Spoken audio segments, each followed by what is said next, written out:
आपके लिए एक स्कूटर से कहीं ज्यादा है। ये सफर है आपकी सफलता का।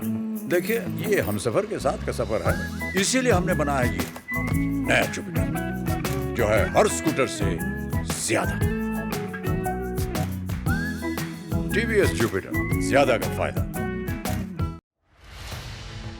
फिल्म निर्देशक सुभाष घई की एक फिल्म आई थी सौदागर, जिसमें दो दोस्तों बीर सिंह और ठाकुर राजेश्वर के परिवारों की दुश्मनी दिखाई गई थी।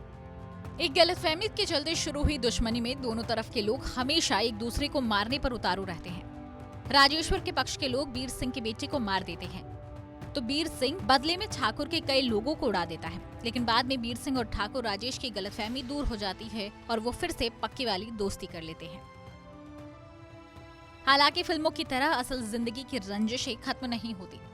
सौदागर फिल्म में दिखाई गई दुश्मनी 3 घंटे में खत्म हो जाती है, लेकिन 1991 में आई इस फिल्म से 1 साल पहले उत्तर प्रदेश के बुलंदशहर में शुरू हुई खूनी दुश्मनी 30 सालों के बाद भी जारी है।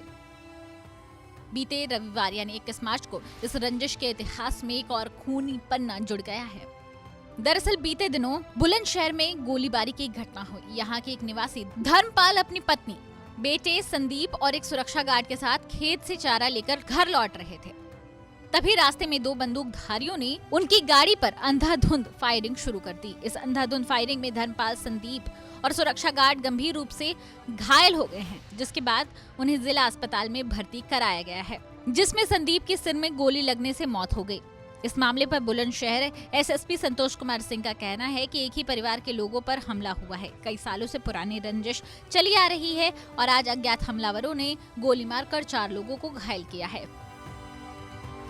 इसके संबंध में हमारे पास पूरे क्लू आ गए हैं, कौन कौन लोग इन्वॉल्व हैं, कहाँ के हैं, और हमारी 4 टीमें लगातार उस पर काम कर रही हैं। हम बहुत शीघ्र ही उनकी गिरफ्तारी सुनिश्चित करेंगे।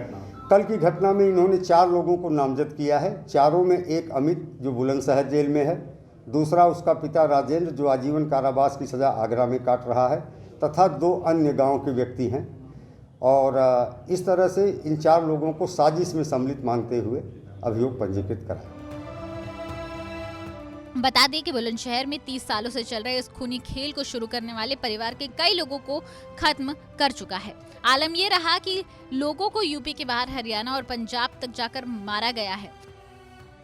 जानकारी के मुताबिक 1995 में कालीचरण के दुश्मनों ने उसके बेटे जगवीर को पंजाब जाकर गोली मारी थी, जिसके 3 साल बाद 1998 में राजेंद्र के छोटे भाई इंद्र और रामवीर को मार दिया गया था। तब कालीचरण की पत्नी और उनके एक करीबी की हत्या कर दी गई। वहीं कालीचरण की हत्या पिछले साल मई महीने में की गई और एक बार फिर इस खूनी संघर्ष में एक जान चली गई। अब आगे इस मामले में क्या होता है, कितने लोगों की गिरफ्तारी होती है, ये तो समय ही बताएगा। लेकिन इस घटना ने यूपी की कानून व्यवस्था पर एक बार फिर सवालिया निशान लगा दिया है। बुलंदशहर से मुकुल शर्मा की रिपोर्ट, यूपी तक।